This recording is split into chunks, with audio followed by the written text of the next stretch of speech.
You ever notice how certain things just seem to shift subtly as we get older?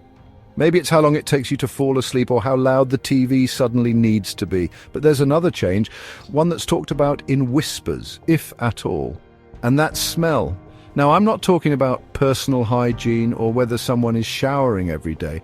This is different. It's something that happens quietly, without permission, and frankly, without much awareness. But it's real. There's even a scientific name for it.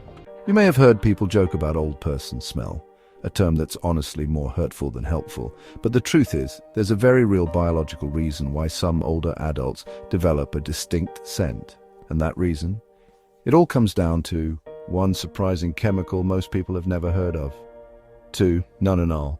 Yep, that's the name of the compound quietly working behind the scenes, altering the way we smell as we age. And chances are it's not your fault or your loved one's either. See? 2. Nonanol wasn't even identified until Japanese researchers discovered it in the late 90s. Before that, this change in body odor was mostly brushed off or misattributed. But once scientists began looking closely, they realized that as we grow older, our skin changes in ways that directly affect how we smell, right down to the chemistry. And I mean that literally. You know how the skin can feel drier with age, or thinner or less resilient.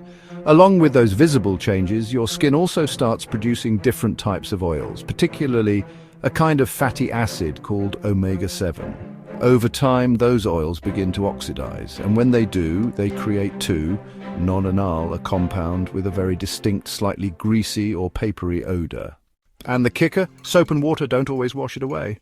That's what makes this such an important topic to talk about. Not to cause embarrassment, but to understand what's really going on with our bodies. Because once you understand what's behind it, you can actually do something about it. Next, we'll talk more about how 2-nonenal forms, why it only starts showing up in middle age and beyond, and what you can actually do to manage it. But first, did you know this chemical even existed before today? You're not alone. Most people have never heard of it, but once you know about it, the dots start to connect in a way that really makes sense. So let's dig a little deeper into this mysterious little chemical 2-nonenal. Strange name, right? It almost sounds like something you'd find on the back of a cereal box, tucked between words you can't pronounce. But believe it or not, this compound is completely natural, and it's produced by your own skin. Here's what's wild: 2-nonenal doesn't really show up in younger people, not at all. It starts becoming detectable around age 40 and up. Why? Well, the answer lies in how our bodies, and especially our skin, change with age. As we get older, our skin's ability to renew itself starts to slow down. That means dead skin cells linger a bit longer, and the skin's natural oils begin to change in both quantity and composition. One of those changes involves a rise in unsaturated fatty acids, particularly omega-7 fatty acids. These are not harmful in themselves, that they're actually a normal part of our biology, but when they react with oxygen in the air, that's when 2-nonenal is formed. And that reaction? It doesn't smell like roses. In fact, researchers describe the odor of 2-nonenal as slightly greasy, grassy, even a bit stale or papery, kind of like a blend between old books and wax paper. It's not overpowering, but it's persistent, and once it's on your skin or clothing, it can hang around longer than you'd think. Now, here's the part that really surprises people. Even regular bathing might not fully remove 2-nonenal. Most soaps and body washes aren't designed to break down this specific compound because they were made for younger skin, and younger skin doesn't produce it. So even if someone has great hygiene habits, they might still carry this scent simply because traditional products aren't doing the job. But don't worry, it's not all bad news. In fact, just understanding how this chemical works can already help you take back some control, because once you know it's not about cleanliness, you can stop feeling self-conscious or blaming yourself. Instead, you can start looking into solutions that are actually designed for mature skin, things like specialized body washes with antioxidant ingredients, or even dietary choices that reduce oxidation in the body. And that's what we'll be diving into next, real practical tips to manage and reduce 2-nonenal naturally. Because the truth is, this doesn't have to be a mystery, and it definitely doesn't have to be something we're embarrassed to talk about. You deserve to feel confident in your skin at every age, and that starts with knowing what's really going on under the surface. So now that we know the culprit, 2-nonenal, and how it forms on our skin as we age, the big question is, what can we actually do about it? The good news is quite a bit.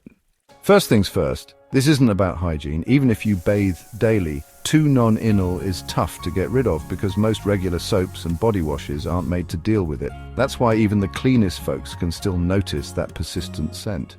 But there are ways to tackle it that actually work. One of the most effective ingredients you can look for is persimmon extract. It's been widely used in Japan specifically to neutralize 2-non-enol, not just cover it up. So if you can get your hands on a persimmon-based body wash or deodorizing wipes, you're already ahead of the game. These products are designed for mature skin and work with your body chemistry instead of against it.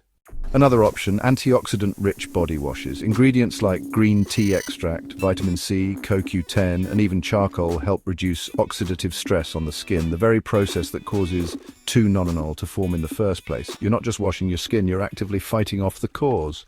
And don't forget your laundry. That scent can cling to clothes, bedding, even furniture fabrics. Use odor-neutralizing detergents or add a splash of white vinegar to your wash cycle. Some people swear by enzyme-based cleaners that break down the actual compounds, not just mask the smell. It's a small habit that makes a big difference over time. Now let's talk lifestyle. Staying hydrated, eating foods high in antioxidants like berries, leafy greens, and nuts, and even managing stress and sleep all help your skin stay healthy from the inside out. Some people also find supplements like zinc, vitamin C, and omega-3s helpful, but always check with your doctor before adding anything new. Even gentle exfoliation a few times a week can help, removing dead skin cells that might be holding onto that odor. Just make sure it's mild, no need for harsh scrubs. Think of it more as polishing, not scrubbing. And if you're wondering where to start, I've put together a list of recommended products. The same ones people are having real success with. You'll find the link to those in the description below. These aren't magic potions, but they do help. And once you know what to look for, shopping for solutions becomes a lot less overwhelming. At the end of the day, this is about feeling confident. Aging is a privilege, but it doesn't mean giving up feeling fresh, vibrant, or in control of your body. You deserve to feel good in your skin at every age. If this video helped you, go ahead and give it a thumbs up and share it with someone else who might need to hear this. And if you've tried anything that's worked for you, drop it in the comments. Let's help each other out. Because now you know what 99% of people don't, and that kind of knowledge, that's power.